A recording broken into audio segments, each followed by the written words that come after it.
seized the key points in the city. The railway stations, the state bank, the telephone exchange, the main bridge across the river.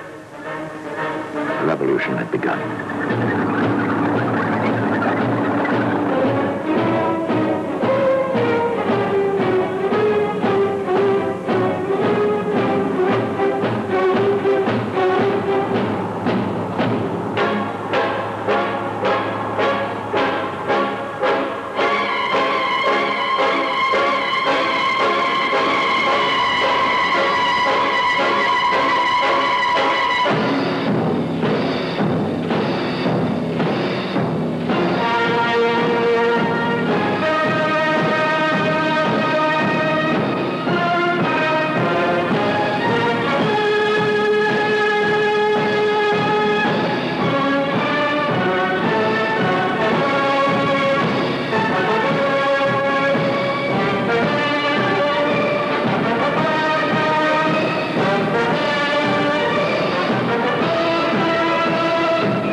Cruiser Aurora. The Bolshevik commissar was Alexander Belishev. The surrounded area was lit up by our electricians, making it possible for the armed brigades of workers, soldiers, and sailors to converge on the center of the town and surround the Winter Palace. Towards the evening, an order was received concerning the preparations for firing a shot on the Winter Palace. This was supposed to take place at 9 o'clock. But after a delay, when the signalers reported at 9:45 that they had received a signal from the Peter Paul fortress, I, as commissar, gave the order for a shot to be fired on the Winter Palace.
shall destroy landed property. We shall have a genuine workers' control of industry. Long live the World Socialist Revolution!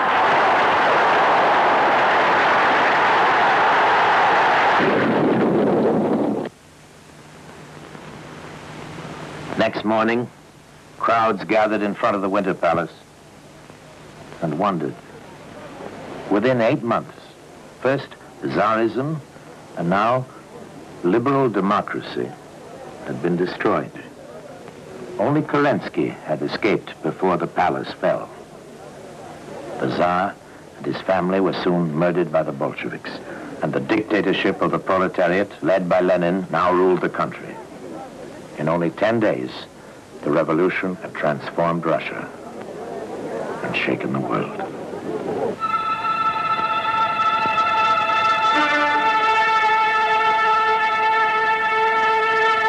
It was on the 11th day that the snow came. In the morning, we woke to window ledges heaped white and snowflakes falling so whirling thick that it was impossible to see 10 feet ahead. The mud was gone. In a twinkling, the gloomy city became white, dazzling. In spite of the revolution, all Russia plunging into the unknown and terrible future, joy swept the city with the coming of the snow. Hidden was all the grayness.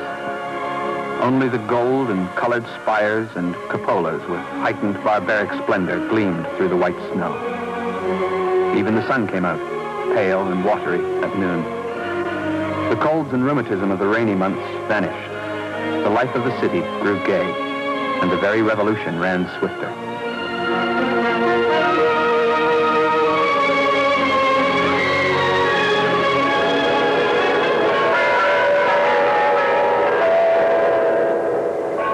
Red Square, Moscow, 50 years later, where once the well-to-do drove sedately in their carriages. A long queue walks towards the tomb of Lenin. They come from every corner of their enormous country, many millions of them every year, and in snow as well as sunshine. In 50 years, the Russian people have achieved much and endured much. An industrial transformation unique in history, and the total destruction in war of 80% of those industries, from the dark ages to nuclear energy for peace or for war. From Lenin's first victory through a civil war and the wild purges of Stalin to a careful coexistence and a personal freedom greater than at any time since the days that followed the abdication of Nicholas II. But who dare say where the road they began to travel in 1917 will finally lead them, and us.